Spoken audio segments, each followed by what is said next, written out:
Le Journal de la Ville, le premier magazine de l'information provinciale.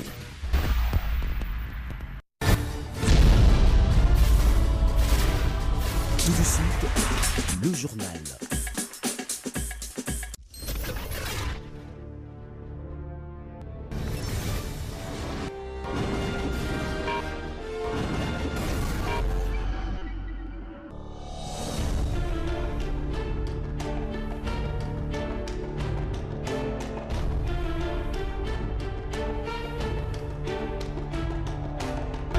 Excellente fin de semaine à toutes et à tous, mesdames et messieurs, merci d'être avec nous et bienvenue à cette grande édition du Journal de la Ville dont voici le sommaire. Le chef de l'État, Félix Antoine Tshisekedi Tshilombo, s'est envolé ce samedi 9 février 2019 en direction d'Addis Abeba en Éthiopie pour prendre part à la 32e session de chefs d'État et de gouvernement de l'Union africaine. Ce voyage du président de la République intervient au lendemain de son retour à Kinshasa après sa tournée en Angola, au Kenya et au Congo-Brazzaville où il a été reçu par ses pairs chefs d'État de ces trois pays respectifs. Et dans un autre registre, à l'Assemblée nationale, les travaux vont bon train en commission chargée de vérifier les dossiers de députés nationaux avant la validation de pouvoir par l'Assemblée plénière, après la ronde effectuée par le président de cette institution, Gabriel Kungouakumwanza, pour s'assurer du bon déroulement des travaux. La plupart des commissions ont presque fini et n'attendent que le rapport final qui sera présenté devant la représentation nationale. Et voilà, c'est tout pour le sommaire. Place à présent aux détails.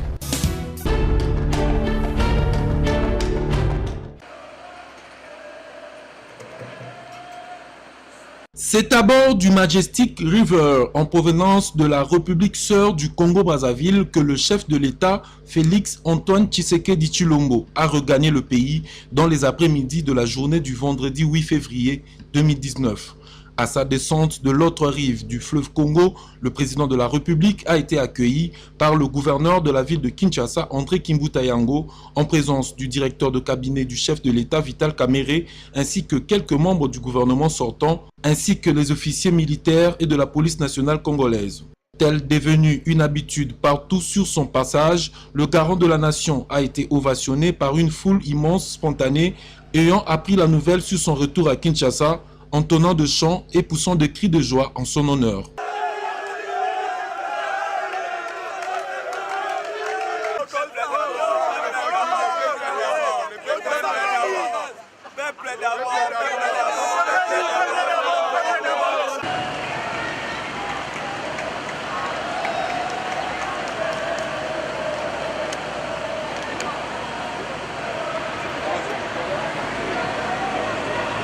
En provenance du Congo-Brazzaville, après une tournée de la sous-région africaine en Angola et au Kenya, où le chef de l'État s'est entretenu avec ses homologues de ces trois pays africains, Félix Antoine Tshisekedi Tshilombo s'est envolé pour Addis Abeba ce samedi 9 février 2019 en Éthiopie, où il prendra part à la 32e session de chefs d'État et de gouvernement de l'Union africaine.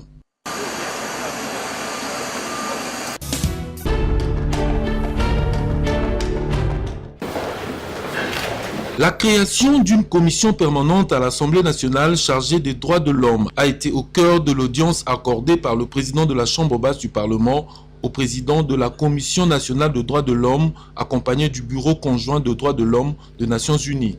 Pour le président de la CNDH, à travers la création de cette commission de droits de l'homme, son institution servira d'interface et pourra, dans une certaine mesure, s'en passer de la commission PAJ de la Chambre basse, qui est très souvent débordée par le flux de lois à examiner. Ça fait des législatures qu'on n'a pas cette commission et toutes les questions ayant trait aux droits de l'homme sont traitées dans la commission PAJ, ce qui ne crée pas l'autonomie de la commission des droits de l'homme.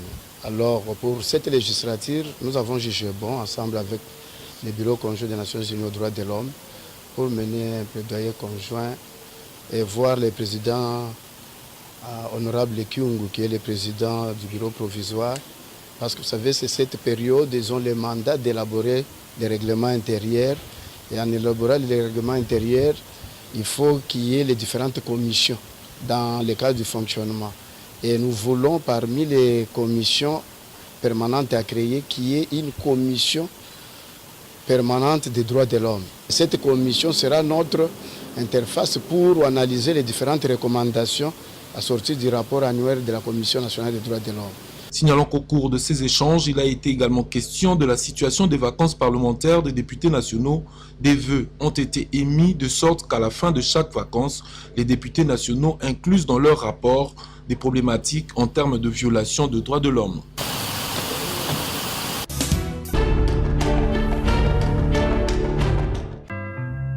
En vue de palper du doigt le bon fonctionnement et l'effectivité de travaux en commission avant la validation par l'Assemblée plénière des mandats de députés nationaux, le président de la Chambre basse du Parlement, l'honorable Gabriel Kungo Akumwanza, a effectué une ronde dans différents sites où se tiennent ces travaux, question de s'assurer du déroulement et de l'évaluation harmonieuse de ces assises.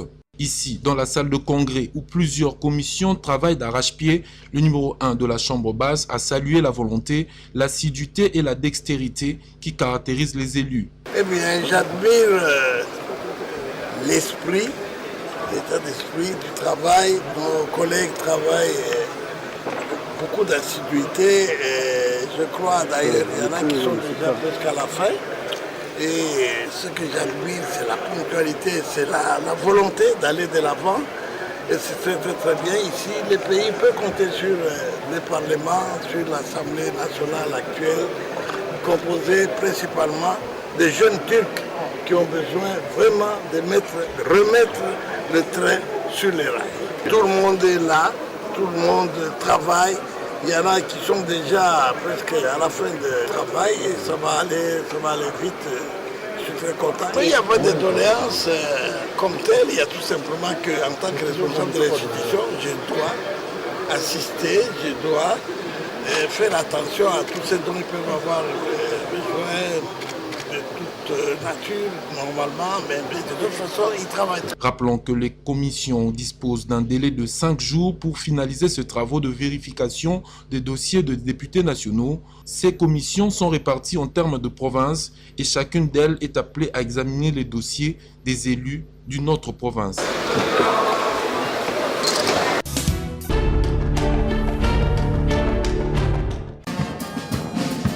Les travaux vont bon train dans différentes commissions en charge de vérifier les documents des députés nationaux avant la validation de leur mandat et la confirmation de leur pouvoir par la Cour constitutionnelle. Tout s'est bien déroulé et au stade actuel, il ne reste plus que la rédaction des rapports finaux, ont affirmé le président de commission du Congo central et du Nord Kivu, chargés respectivement d'analyser les dossiers des élus du Haut-Katanga et du Kwilu. Nous sommes à la commission Congo central dont je suis président. Nous sommes en train d'analyser les fiches individuelles de chacun des membres de nos collègues du Haut-Katanga. Nous sommes déjà presque vers la fin.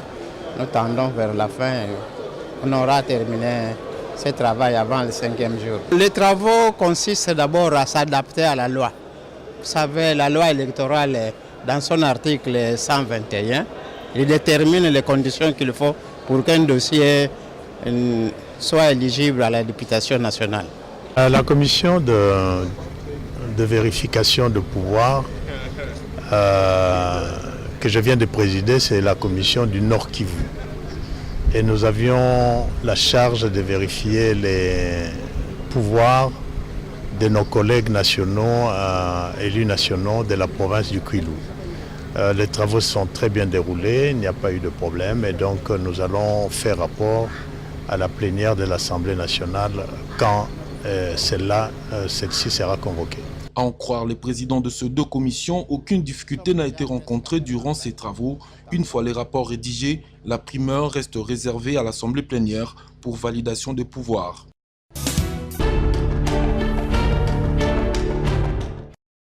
Si dans d'autres commissions, rien n'a été signalé lors de la vérification des documents des députés nationaux, en revanche, la commission de la province du Kasaï a par contre connu un cas de litige. Voilà ce qui a été à la base de l'interpellation du concerné en vue de clarifier et d'éclairer la commission. L'étude des différents dossiers est terminée aujourd'hui et nous estimons que nous devons maintenant commencer à rédiger les rapports à partir de lundi.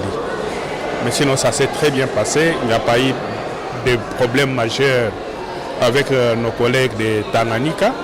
Et nous estimons que les choses vont se passer correctement. Il y a eu l'interpellation d'un seul député qui devait nous éclaircir sur son dossier, mais sinon tout s'est bien passé. Ce travail qui consiste tout simplement à vérifier les fiches individuelles des élus ne se substitue guère à celui de la Cour constitutionnelle, donc pas de confusion et d'amalgame, renchérit le député national Léon Moubikaï, membre de la commission de la province du Kasaï. Comme vous le savez, nous ne sommes pas une Cour constitutionnelle, nous sommes une commission pour faire les constats. On observe ce qui est là conformément à la loi et on transmet les données à la plénière pour que la plénière puisse prendre des décisions. À l'instar de leurs collègues, les travaux ont sensiblement avancé pour les élus du Kasaï qui n'attendent plus que la rédaction du rapport final à soumettre à la plénière.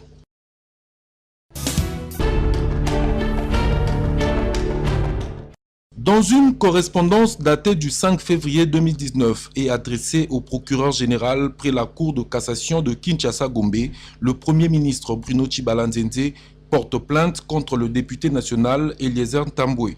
Le chef du gouvernement accuse cet élu de Lukunga des faits graves d'imputation dommageable. À en croire ses courriers, dans une vidéo diffusée sur les réseaux sociaux le lundi 4 février 2019, Eliezer Tambwe aurait prétendu à travers des propos clairs et précis qu'il n'y aurait pas de climatiseur opérationnel à la primature ni des toilettes propres. Toujours dans ce document, ce dernier aurait ajouté que les enfants du Premier ministre gaspillent inutilement de l'argent et ont tous échoué. Bruno Tshibala, qui juge ces propos mensongers, estime également que cela dénote une intention manifeste de nuire et de diffamer, constituant ainsi selon lui d'une infraction à réprimer au-delà de son nouveau statut de député national. En sus, le Premier ministre appelle le procureur général à ouvrir diligence une information judiciaire à charge du précité en vue d'être suffisamment édifié quant à la responsabilité pénale de l'accusé.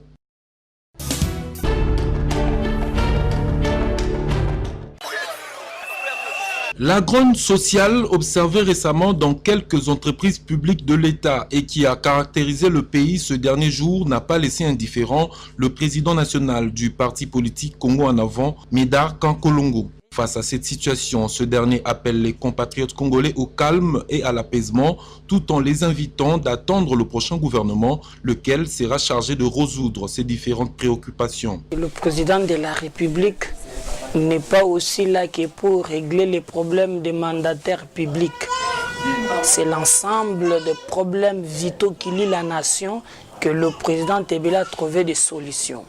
Nous leur demandons de se calmer, attendre d'abord la mise en place d'un gouvernement qui chaque ministre s'occupera de son secteur. Sinon pas, même le président de la République risque de perdre le pédale. Il sera désorienté.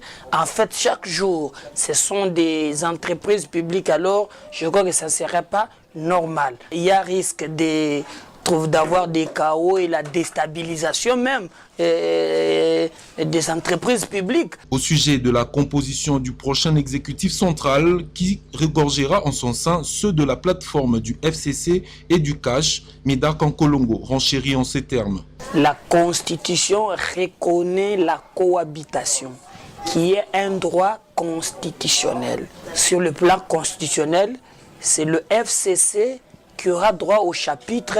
Le Premier ministre émènera la majorité parlementaire. Ce que nous nous demandons, mais que les gens qui viennent travailler avec Félix ne viennent pas pour lui compliquer, la rendre les tâches dures, mais nous disons, s'ils tenteront de compliquer les choses, le Félix Tshisekedi a les prérogatives constitutionnelles de dissoudre cette assemblée.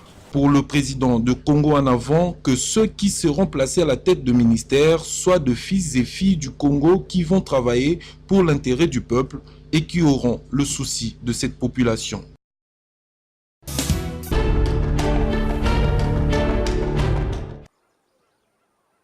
Des pluies diluviennes qui s'abattent ces derniers jours à Kinshasa ne cessent de créer des dégâts dans certains quartiers de la capitale. C'est le cas du quartier Mikonga et Fobank, dans la commune de Lansele, où une grande érosion continue de se créer sous les regards impuissants de la population. Voyant leurs maisons s'écrouler une par une, la population a pris des initiatives pour lutter contre cette érosion. Des sacs de sable ont été placés afin de stopper sa progression. Pour les habitants, une solution doit être trouvée au plus vite pour arrêter définitivement cette érosion. Érosion oyo eumeli mwa mingi esali pe mwa mikolo ebele nde bambula ezobeta makasi yango wana ezoprovoke ba érosion oyo bakonzi oyo bakoti ya sika baluka moyen ya koraisonne biso koto na Efobank bapesa biso mokongo te bapesa biso liboso po baluka moyen babongisela biso érosion oyo esila. Érosion oyo eza kopesa biso pasi na kati na mikonga toza kosepela te yango wana toza kosenga na gouvernement oyo esala tout possible ke to éviter érosion oyo esila bapesa biso makoki oyo esengeli ke pote ba érosion oyo esila malamu. Lutter contre cette tête d'érosion, c'est donner une nouvelle lueur d'espoir aux habitants du quartier Mikonga Efobank qui craignent la disparition de leurs habitations dans les années qui suivent.